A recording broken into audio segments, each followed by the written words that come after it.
Assalamualaikum warahmatullahi wabarakatuh. Waalaikumsalam warahmatullahi wabarakatuh. Alhamdulillahirabbil alamin, assalatu wassalamu ala asyrafil anbiya'i wal mursalin wa ala alihi wa ashabihi ajmain. Amma ba'du. Apa kabar semua sahabat Sendra? Semoga sehat dan sukses selalu bersama keluarga.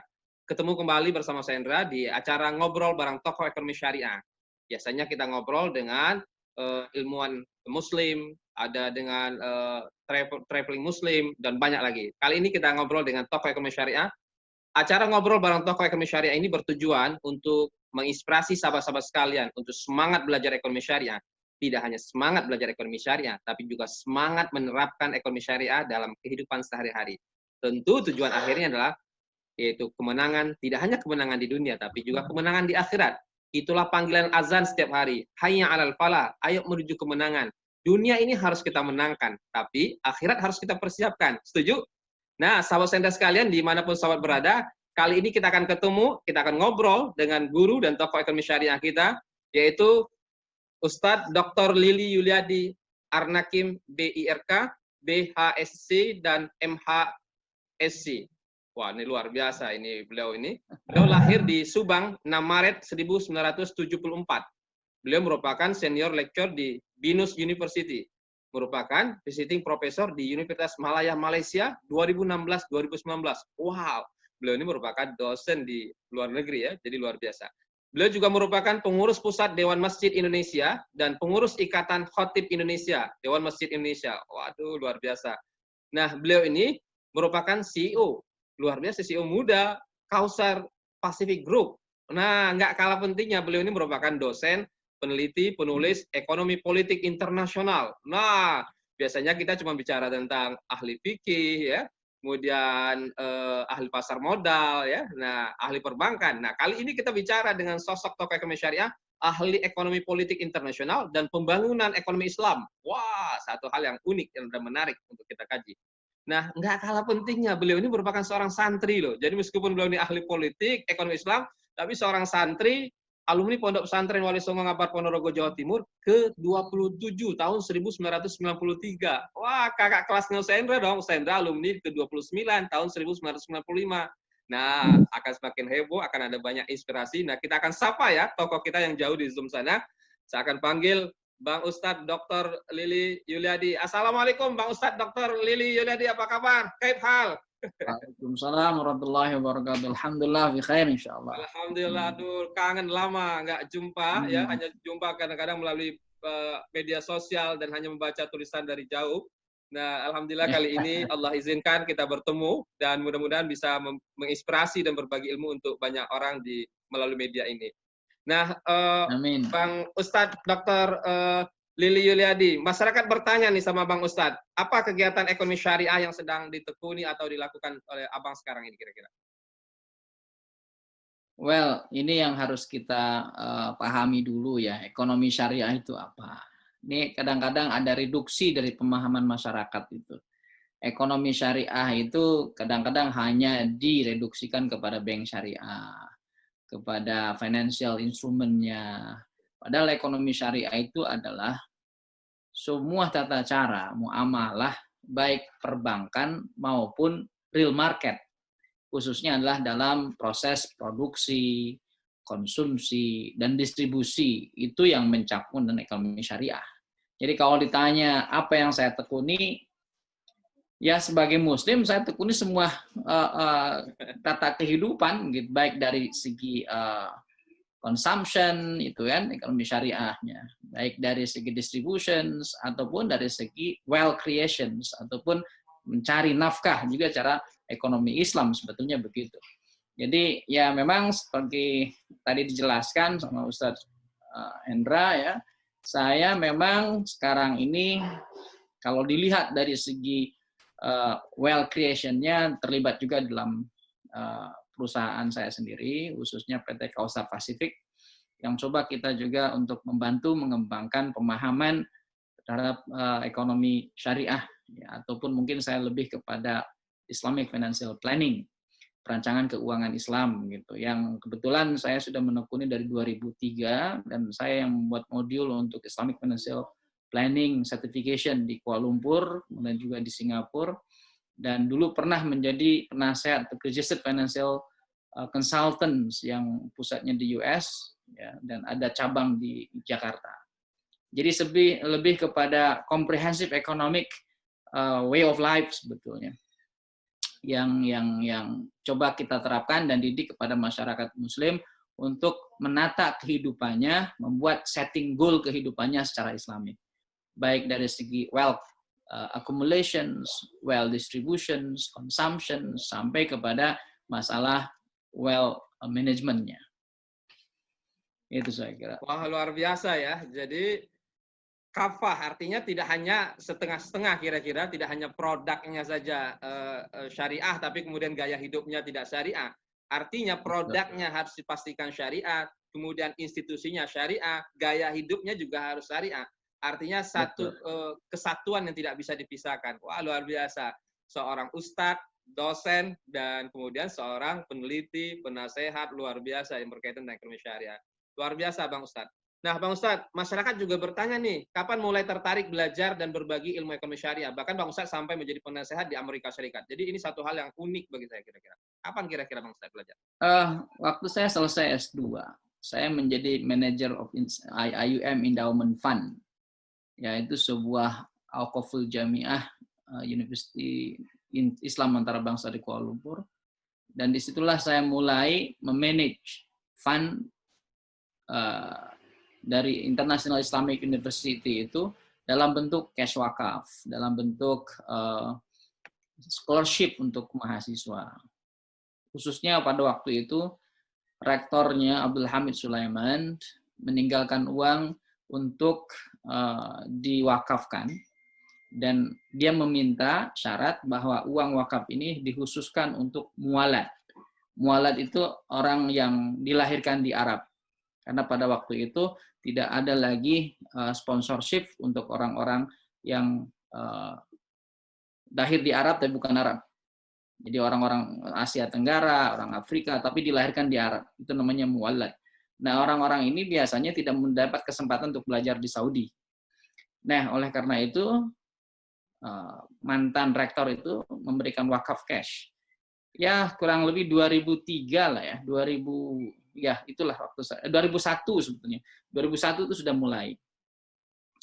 Dan kita menyediakan sponsorship untuk mahasiswa yang memerlukan bantuan secara finansial sebetulnya. Nah, disitulah saya melihat bagaimana kita membuat instrumen-instrumen untuk mengembangkan uang yang ada, baik berbentuk wakaf, berbentuk sedekah, zakat, yang lainnya, untuk diberikan beasiswa pada mahasiswa internasional di International Islamic University. Begitu, tadinya itu begitu. Dan karena saya mendapatkan opportunity untuk mengenal instrumen market, dan saya pun juga S1 kebetulan di Syariah, Fiqh wa Usuluhu, akhirnya saya menekuni apa yang disebut dengan Islamic Financial Planning. Jadi sebetulnya ini adalah satu profesi baru untuk penggarap ataupun penggemar Islamic Economy, untuk mendidik masyarakat dan memberikan planning kepada masyarakat Muslim untuk mengatur, pertama, setting goal of lifestyle berdasarkan pada Islam.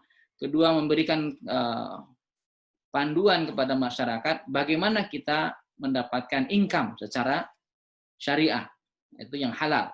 Sudah dapat income, bagaimana kita mengkonsum income itu, bagaimana kita saving income itu, bagaimana kita investasikan, bagaimana kita manage income itu sesuai dengan Islam. Sehingga kita tidak menjual produk, tidak menjual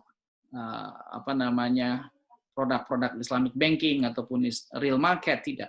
Tapi memberikan pemahaman pada masyarakat, kalau ada uang sekian, punya target kehidupan secara Islamik begini, bagaimana kita mengolah uang itu secara Islami. Jadi kita berkaitan dengan consumption, kita membuat juga production, sampai kepada masalah distributions. Karena dalam Islamic Financial Planning itu ada 5 yang penting. Pertama adalah wealth creation, bagaimana kita mendapatkan uang, mendapatkan penghasilan. Kemudian wealth accumulation, bagaimana kita mengumpulkan uang itu, sehingga kita bisa masuk kepada wealth management, memanage. Kemudian wealth distribution, ya, memberikan distribusi kepada masyarakat, baik berbentuk zakat, wakaf, infak, sedekah, termasuk tax. pajak.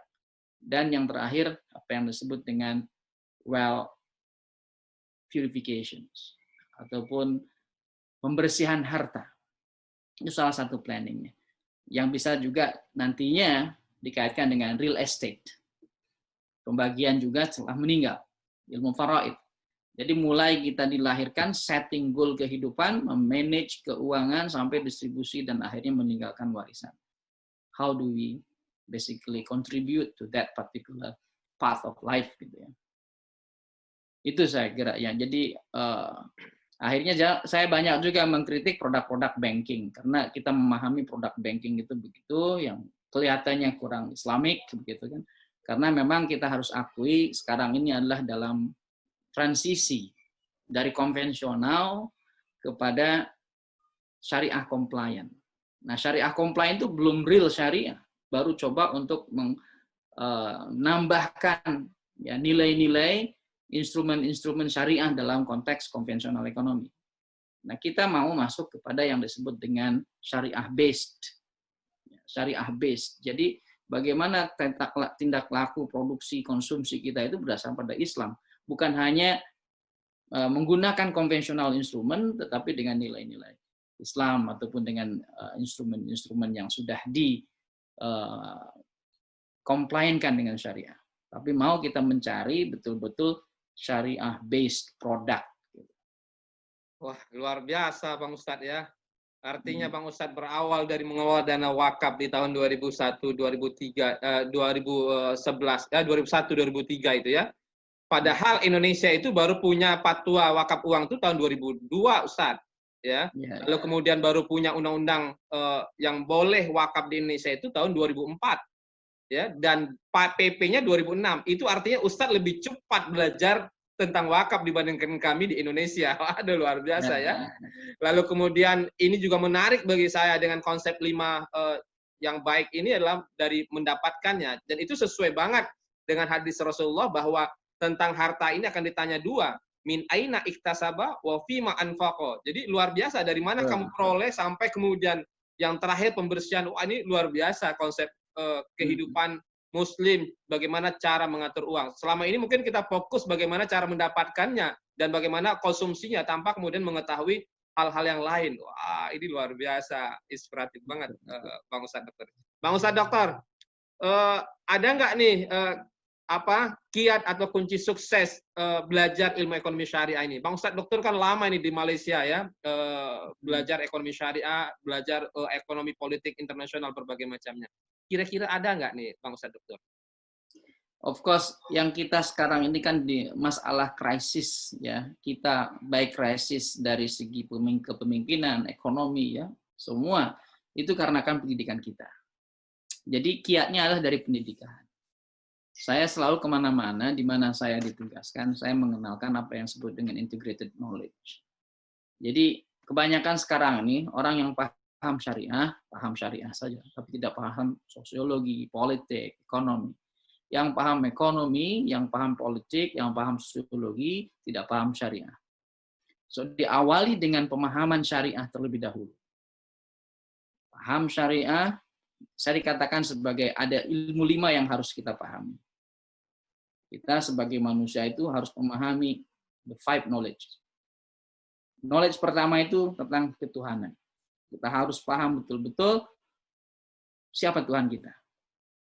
Sehingga kita mendapatkan apa yang disebutkan visi kehidupan. Kalau sudah tahu paham ilmu tentang ketuhanan, maka kita harus paham apa yang Tuhan berikan, apa yang Tuhan ciptakan, yang disebut dengan kita memahami apa yang Allah turunkan. Yaitu ya Islam itu sendiri. Islam itu harus dipahami terlebih dahulu. Nah, kalau kita sudah tahu tentang masalah Islam, maka kita akan tahu bagaimana Islam itu diterapkan. Nah, dari mana kita tahu Islam itu diterapkan? Dari Rasulullah. Kita harus tahu zaman Rasulullah itu bagaimana menerapkan Islam. Nah, kemudian para warasatul anbiya, para sahabatnya, para ulama-ulamanya sampai ke zaman kita. Nah, kalau sudah tahu itu, maka mulai kita ketahui apa yang disebut dengan self-knowing. Mengenali diri kita. Ilmu tentang diri kita, di mana kita. Orang yang sukses itu adalah orang yang mengetahui dirinya, yang betul-betul sadar akan dirinya. Sebagai apa dia, rule-nya apa dia. Nah, kalau sudah kenal dengan dirinya, dia harus menempatkan di mana saya dalam Islam, di mana saya dalam konteks kehidupan. Nah, disitulah baru ngambil spesialisasi yang disebut dengan ilmu waki. Ngambillah apa yang kekurangan di konteks kita. Oh, ternyata ada kekurangan tentang masalah ilmu kedokteran. Jadilah kamu jadi seorang dokter yang Islami. Oh, ada kekurangan dalam ilmu ekonomi Islam. Disitulah kita harus bergerak. Oh, ada kekurangan dimanapun, disitulah kita mengenal yang disebut dengan ilmu waki. Apa kekurangannya umat itu? Nah, disitulah baru kita jadi seorang yang bisa lebih profesional dalam bidangnya masing-masing, termasuk dalam ekonomi syariah. Jadi kita harus kenal betul siapa diri kita. Jangan sampai saya sempat untuk mengundurkan diri keterlibatan dalam Islamic Financial Planning. Kenapa? Karena di Kuala Lumpur dan di Singapura saya ngajar itu adalah orang-orang non-Muslim. Non-Muslim saya ajar mereka untuk mengenal Islamic Financial Planning. Karena sudah ada produknya di market. Tapi mereka melihat hanya sebagai return-nya saja, opportunity saja. Akhirnya saya bilang, wah saya sama-sama dengan menasihati orang untuk menjual Islam. Karena tidak ada falsafahnya, tidak paham tentang Islamnya itu. Sehingga tatkala saya bicara masalah zakat planning, distributions, ya, financial distribution contohnya. Mereka bicara, oh kalau gitu saya mau bayar zakat. Karena konsekuensinya kalau saya bayar zakat, saya tidak perlu bayar tax dalam konteks Malaysia. Gitu. Karena sudah termasuk dihitung taxable-nya. Apa income tax-nya itu sudah betul-betul tidak perlu bayar tax kepada pemerintah kalau kita sudah bayar zakat. Di Indonesia belum. Di Indonesia baru taxable income. Jadi mengurangi pendapatan saja. Jadi kalau pendapatan kita 200 juta, kemudian sudah bayar pajak contohnya 20.000 ataupun 200.000 ataupun 2 juta, maka hanya mengurangi taxable-nya, bukan income tax amount-nya. Nah, di situ. Oleh karena itu saya pikir kiatnya itu. Pahami dulu Tuhan kita siapa, pahami tentang apa yang diturunkan oleh Tuhan, bagaimana yang diturunkan itu, message itu dipraktekkan, yaitu mengenali Nabi Muhammad dan para sahabat Nabi Rasulul Anbiya-nya. Kemudian kita tempatkan diri kita, where are we? Who are we? Di mana kita sekarang? Lepas itu kita memahami kekurangan konteks yang ada di mana kita hidup. Makanya fi ayyi ardin tata'u antum masulun Islamnya. Disitulah sebetulnya di mana kita hidup, disitulah kita akan dipertanggungjawabkan tentang keislamannya. Itu saya kira. Wah, luar biasa Bang Ustadz ya. Artinya konsep 5 hal ini yang harus dipahami ini menjadi sangat penting sekali bagi setiap muslim. Artinya selama ini kadang-kadang kita nggak tahu dari mana kita berasal, mau kemana kita pergi. Kadang-kadang kita lebih sibuk menyiapkan bagaimana hidup enak, tapi sampai lupa mempersiapkan akhir hidup yang baik, husnul khotimah. Kenapa? Karena nggak punya perencanaan tadi. Sangat penting sekali. Jadi luar biasa. Wah, makasih sekali Bang Ustadz ilmunya luar biasa. Artinya mudah-mudahan setiap muslim mengenali ya Tuhannya dan pada akhirnya berakhir pada bagaimana kemudian harus dia perbuat, apa yang harus dia lakukan, dan ini menjadi sangat penting sekali. Baik Bang Ustadz, ada nggak nih Bang Ustadz pesan ya buat generasi milenial yang akan atau sedang belajar ilmu ekonomi syariah ini? Generasi milenial kita ini kan Bang Ustadz generasi yang berubah dari kebiasaan suka membaca menjadi kebiasaan yang suka menonton. Nah, tapi satu hal yang unik, generasi milenial kita ini generasi yang suka berderma, selain generasi yang maaf dan tanda kutip selalu dikatakan instan, cepat, suka internet dan berbagai macamnya. Kira-kira apa pesan Bang Ustadz untuk generasi milenial kita? Ya, pertama adalah saya selalu mengatakan bahwa knowing yourself is important. Memahami diri Anda itu penting. Gitu kan? Visi Anda, misi Anda itu penting. Setelah itu baru kita kemanapun berjalan, kalau kita tahu siapa diri kita dan kita mendefinisikan itu, maka akan berhasil. Kalau oh iya saya ini seorang mahasiswa lagi mempelajari Islamic Economy dan betul-betul komitmen kepada rule sebagai mahasiswa di Islamic Economy itu, maka kuasai yang dasar-dasarnya sehingga memahami betul ya konsep dasar dari Islamic economy itu. Karena Islamic economy itu menjadi sebuah school of thought. Jadi sebuah satu madrasah khusus. Gitu.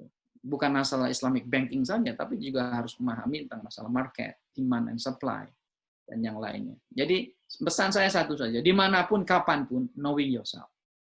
Karena memahami diri kita, peran kita, tanggung jawab kita, hak kita adalah kunci kesuksesan.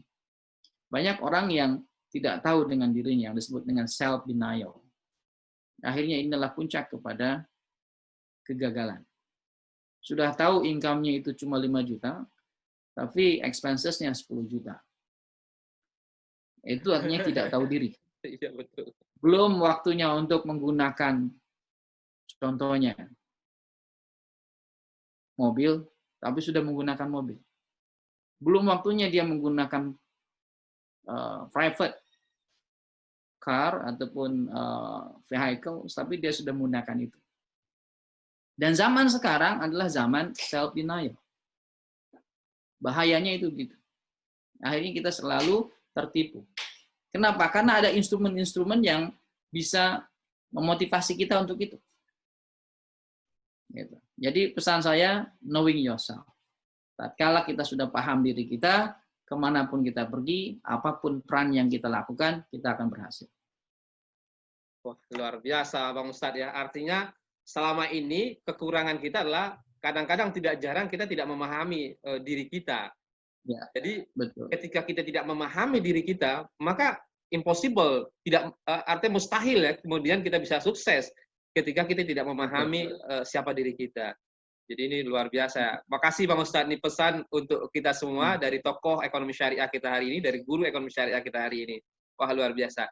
Nah, Bang Ustadz Doktor, ada nggak buku atau media sosial yang bisa diikuti oleh masyarakat untuk bisa belajar ekonomi syariah, terutama tentang perencanaan keuangan Islam ini dengan Ustadz? Sebetulnya saya dulu punya kolom di Personal Magazine, Personal Money. Saya justru dari awal, different perspective, tapi dalam bahasa Inggris ya, karena audiensnya juga di luar. Different perspective on Islamic financial planning gitu. Jadi saya menggunakan bahwa ya tadi apapun yang kita baca harus memahami falsafahnya. Falsafahnya itu ya falsafah yang berasal dari ketuhanan gitu. Jadi dulu saya punya kolom itu dan setiap bulan ada sampai dari basic dan pengamalannya terakhir. Sampai saya menulis tentang masalah Hajj pilgrimage plan. Bagaimana kita merancang haji gitu, dari segi keuangan. Jadi bukan bicara besar perancangan keuangan itu orang yang sudah punya uang, tidak. Malahan ada satu case tukang bakso. Bagaimana siapkan perencanaan keuangannya dengan keadaan konteks yang dia punya anak untuk sekolah segala macam. Nah kita tata mulai dari plan itu sampai kepada execution-nya, monitoring-nya. Nah itu. Jadi kalau dulu memang saya punya kolom, tapi mungkin masih ada dalam beberapa website. Jadi bisa saja sekarang kan banyak ya informasi-informasi. Saya nyebutnya informasi. Dan yang saya tulis pun juga itu informasi.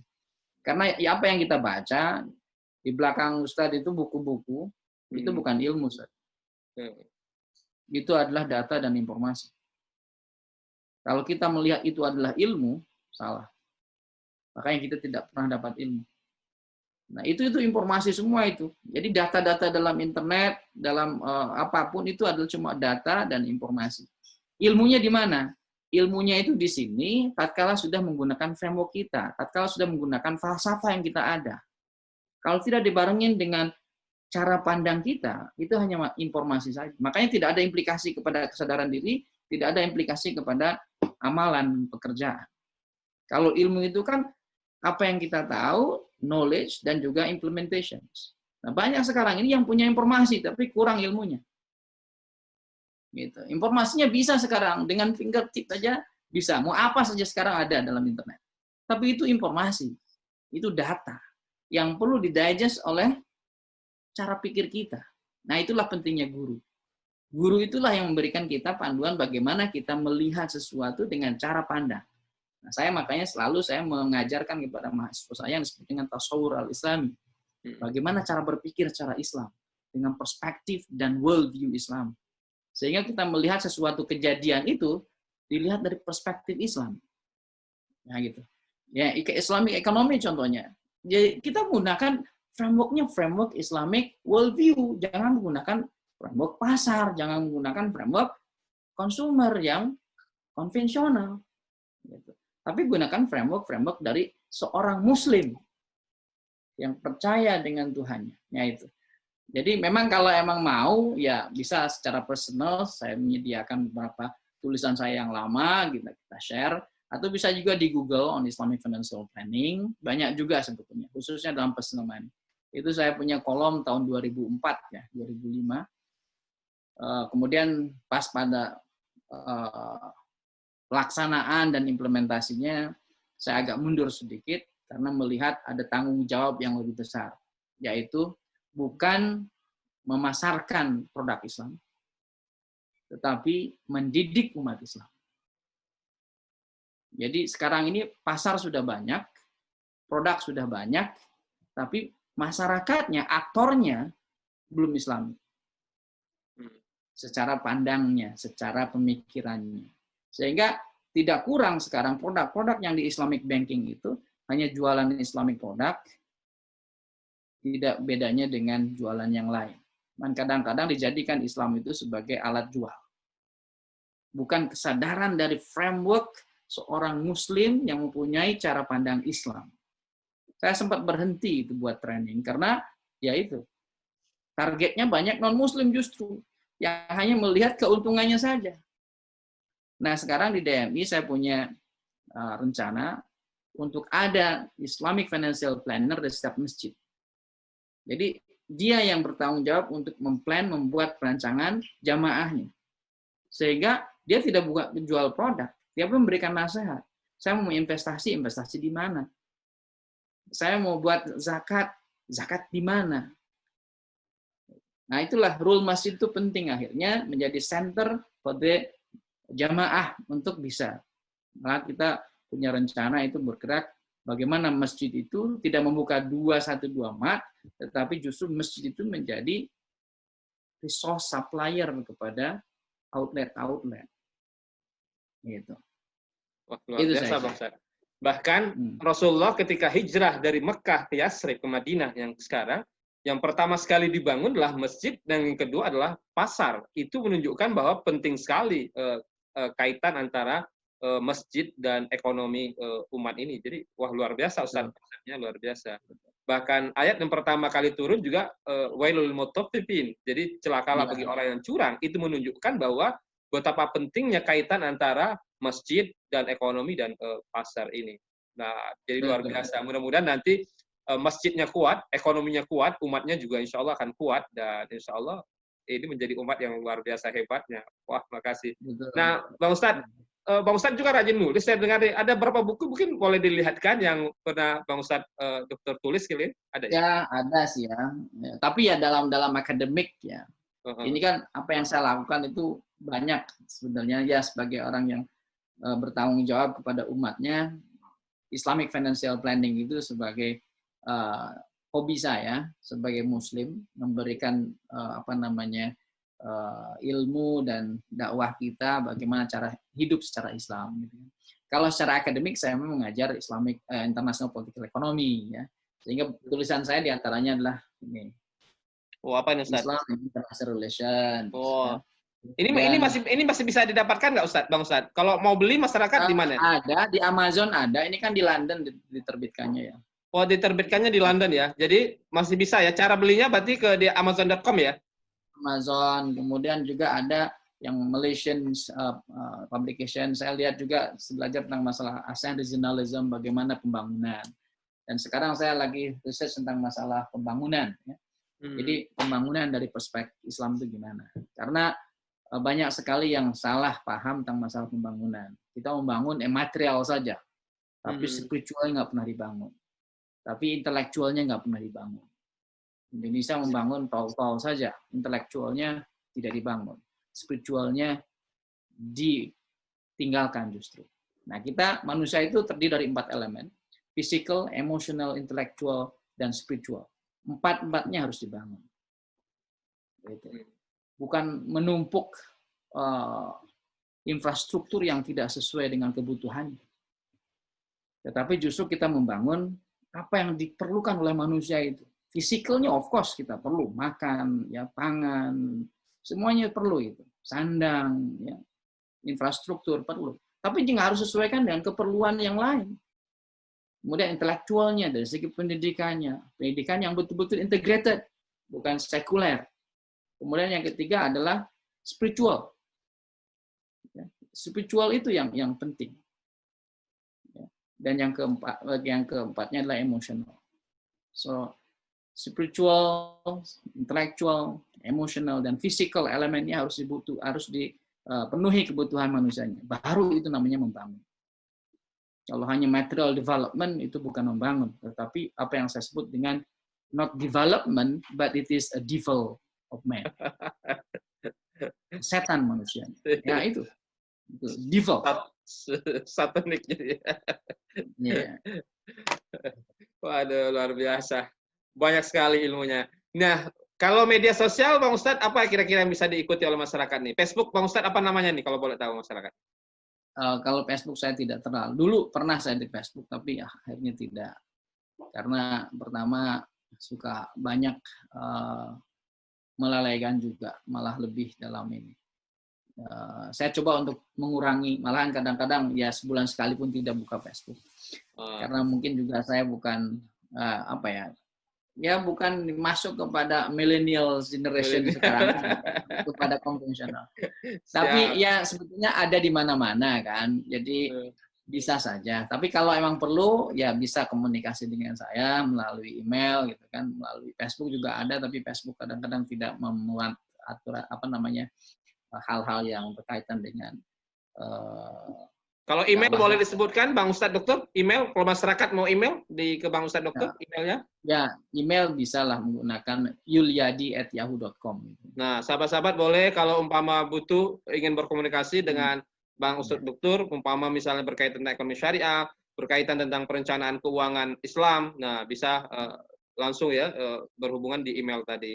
Nah, Ustadz, kalau Instagram, Bang Ustadz main di Instagram juga masyarakat? Enggak, saya nggak main. Karena masyarakat kita di perkotaan rata-rata hari ini berinteraksinya melalui Instagram. Tidak juga ya. Kalau YouTube, Bang Ustadz? Saya nggak punya. Cuma saya kadang-kadang orang banyak yang upload video saya, artikel saya juga ada banyak. Cuma ya itu aja lah. Lebih kepada akademik disiplin saya. Lebih kepada HI-nya, hubungan internasionalnya, pembangunannya. Gitu. Ada juga beberapa yang tentang masalah riba. Ada. Just masuk saja ke Google nama saya. Tapi saya nggak punya account. Orang lain yang kadang-kadang upload saya itu. Kalau di Google-nya apa Ustadz yang bisa di masyarakat tulis untuk mudah mengenal Ustadz? Nama saya saja. Lili Yulyadi. Baik. Nah, jadi minta maaf, mungkin saya bukan termasuk pada millennial generation gitu ya. Jadi orang lain yang memasukkannya, saya nggak punya account yang maintain segala macam gitu kan. Saya lebih kepada profesional yang saya percaya bahwa dengan face to face, iltizam gitu kan, dengan ada mulazamah pendidikan itu bisa. Gitu. Kalau hanya sekedar melalui millennials ini kebanyakan hanya mentransfer informasi saja, tidak mentransfer knowledge gitu. Nah, itu yang saya paham itu. Alhamdulillah ini spesial berarti untuk kita semua, sahabat saya ini spesial ya. Kita bisa dapat ilmu dan inspirasi dari guru kita melalui media ini. Jadi ini luar biasa, sekali lagi kita terima kasih. Nah, Bang Ustadz Dokter, terakhir nih, ada nggak dalam perjalanan Bang Ustadz Dokter belajar ekonomi syariah ini atau perencanaan keuangan syariah ini, pernah nggak Bang Ustadz Dokter mengalami down, jatuh, ya Allah kok begini sih antara konsep yang saya pelajari dengan praktek di lapangan kok nggak sama sih? Pernah nggak merasakan hal-hal yang demikian? Oh, pernah sekali. Makanya saya sempat mundur. Sempat mundur untuk terus, karena merasa ini hanya untuk memperkaya saja. Gitu. Sedangkan ini yang bukan kita cari. Nah, yang disebut dengan itulah. bedanya antara ideals ya, dengan praktek di lapangan. Nah, tatkala ini terjadi, maka kita harus kembali knowing yourself. Nah, maka disitulah hidup saya mulai berpindah. Berpindahnya kemana? Nah, sekarang mau berbuat banyak dan dimanfaatkan oleh orang banyak, tapi di waktu yang sama kita berbuat macam-macam, yang kadang-kadang di luar syariah. Atau kita mau berbuat sedikit, yang merasakan juga sedikit, tetapi sudah Islamic governed. Itulah pilihan. Luar biasa. Itu pula yang membuat Bang Ustadz Dokter sekarang lebih banyak konsen di Dewan Masjid Indonesia, yang kemudian membesarkan umat, membesarkan masjid, dan kemudian pada akhirnya Bang Ustadz Dokter merasakan sebuah ketenangan yang mendapatkan dunia ini diperoleh, akhiratnya juga sudah disiapkan dengan sebaik mungkin. Wah, jadi iri saya Bang Ustadz Dokter. Jadi luar biasa. Jadi menurut saya memang banyak ya, choice itu choice. Dan banyak teman-teman saya di circle saya itu yang mempertanyakan sampai sekarang, mau masyhur tapi tidak bisa membersihkan diri, ataupun mau biasa saja, segelintir orang saja, yang penting kita berbuat, tapi kita bisa membersihkan diri. Wah, luar biasa. Dengan kita. Artinya, hidup itu bukan persoalan panjang atau pendeknya umur, tapi persoalannya bermanfaat atau tidak dalam umur kita yang singkat. Betul. Wah, Nabi berpesan, sebaik-baik kalian yang panjang umurnya, dan baik pula budi pekertinya, sebaik-baik kalian adalah orang yang bermanfaat untuk sesama. Ada banyak ilmu dari guru kita hari ini, luar biasa. Bang Ustadz Dokter, terakhir, ada nggak pesan untuk semua orang yang menonton acara kita ini? Apa pesan Bang Ustadz Dokter? Pesan saya satu saja. Cari tahu diri kamu, apa visi kamu. Orang tanpa visi bagaikan kerbau jalan di atas muka bumi. Luar biasa, dalam, luar biasa maknanya untuk kita semuanya. Luar biasa. Makna untuk Sendra, untuk kita semuanya, untuk semangat. Dunia ini harus kita menangkan, tapi akhirat harus dipersiapkan. Itulah panggilan azan setiap hari. Hayya 'alal falah, ayo menuju kemenangan. Hampir setiap saat kita diingatkan Allah. Wah, makasih Bang Ustadz Dokter. Akadnya Hendra dengan Bang Ustadz Dokter itu cuma sekitar 10-15 menit. Tapi kalau sudah ngobrol tentang ilmu, tentang ekonomi syariah, wah nggak terasa, ibarat pohon semakin digoyang, buahnya semakin berjatuhan. Luar biasa. Ini kalau Hendra ibaratkan ibarat SKS nih, sudah 10 SKS nih ilmunya. Waduh, sekali lagi makasih Bang Ustadz Dokter atas ilmu ya, dan kemudian banyak sekali ya ilmu yang diberikan oleh guru kita, tokoh ekonomi syariah kita hari ini, Ustadz Dr. Lili Yuliadi, yang luar biasa ya tentang pentingnya perencanaan keuangan Islam ya untuk kita semuanya, dan ini luar biasa ilmu untuk kita semuanya. Sekali lagi makasih Bang Ustadz Dr. Nah, sahabat sekalian, jangan lupa doakan guru kita, tokoh ekonomi syariah kita hari ini, Bang Ustadz Dr. Lili Yuliadi. Mudah-mudahan Allah berkahi, Allah berikan kesehatan ya, dan tetap memberikan inspirasi dan ilmu untuk kita semuanya. Dan mudah-mudahan penuh keberkahan untuk Bang Ustadz Dr. Lili Yuliadi dan keluarga. Nah, dan juga untuk semua sahabat sekalian.